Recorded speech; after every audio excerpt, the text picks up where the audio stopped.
This next piece is intended to replicate the common day of a typical Nepalese village. They were following Arkamadu throughout the day.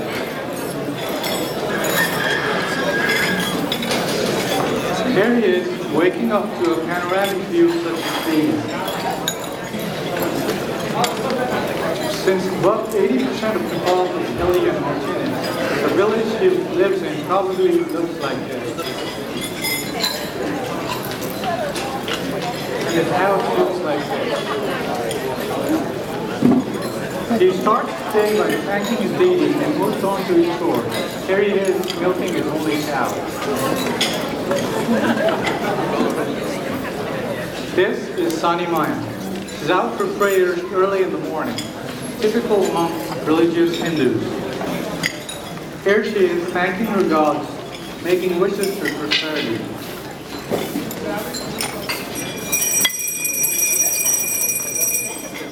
This is Madan. He is a farmer. He grows vegetables in his fields and sells them in the market for a living. Here you can see carrying a curtain, a nifty handmade device to carry his things around. Before starting his day, Harka goes out to socialize with his friends. There's a tea shop under a tree, locally called a chautari. Here, Harka goes every day to socialize, catch up on the latest gossip and politics. This is Parvati, Harka's wife. She has woken up and is cleaning the house using a handmade broom. This is Birka Bahadur. He is a woodcutter. He collects firewood and sells it to other villagers for a living. He does pretty good business because most people in the village still use firewood as a fuel source to cook in ovens made out of clay. Now, Parvati is off to the market to shop for groceries for her family. She bargains a little with the farmer at the market to make sure she gets a good deal. This is Kulendra Shahi. He is the village butcher. He buys livestock and other animals from different places, slaughters them to sell it to the villagers. On her way back, Parvati goes to the butcher's to buy some meat.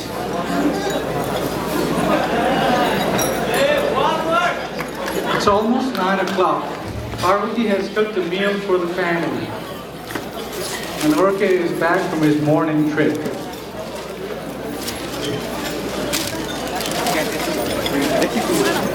The morning meal is now ready and served. Here we can see the couple enjoying their morning meal, which typically consists of rice and vegetables.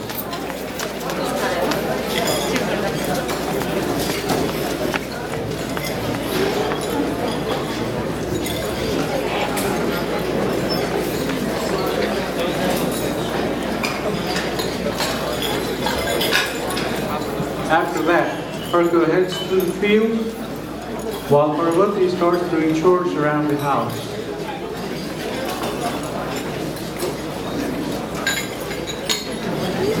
This is Ratna.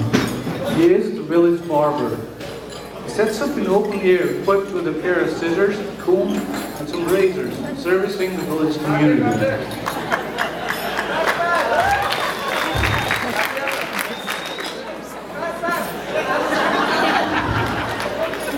While finishing her chores, Parvati is hand washing the clothes.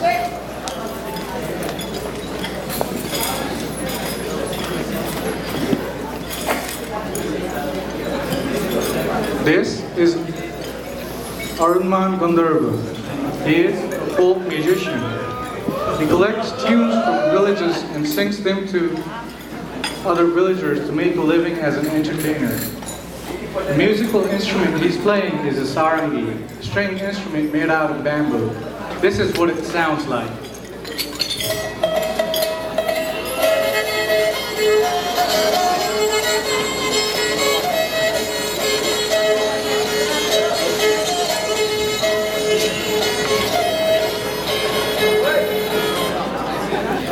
After that,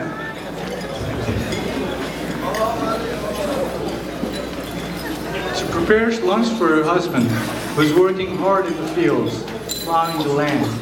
Plowing is usually done by using bulls, and in the hilly areas, it's done using a technique called terrace farming. It is now midday, and the sun is on top of the field. Parvati fetches Harka lunch, and they enjoy lunch in the field filled with heaving rice plants.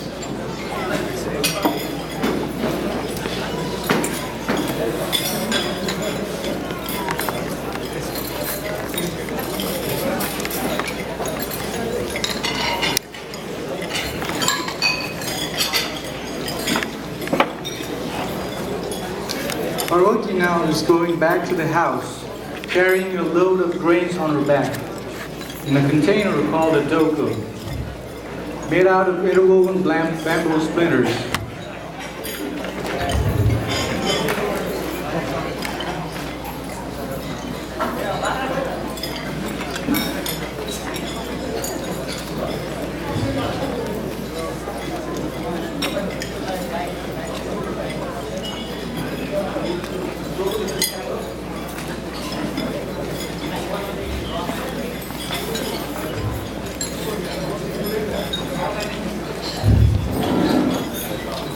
Here, she's beating the grains out of the paddy in a homemade wooden device called an oko.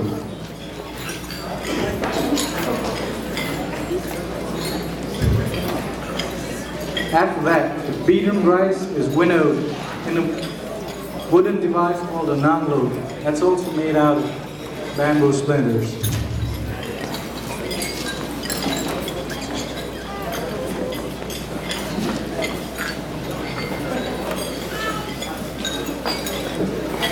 It's almost evening now.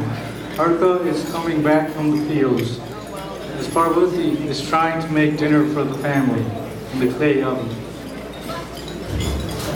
Parvati cooks the meal as Harka goes to freshen up.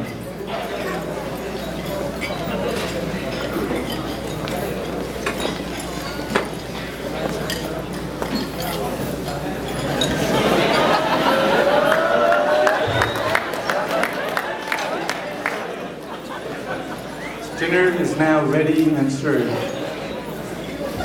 Together they eat, discussing the events of the day, sharing the happy moments as the day passes by, and finally night sweeps in. As you can see, life in a typical Nepalese village is pretty simple and self-sustained. Most of the food is homegrown, and agriculture is the way of life. Although people don't enjoy the modern luxuries of the 21st century, people living there are happy, as long as there's food on their plates and a roof over their heads.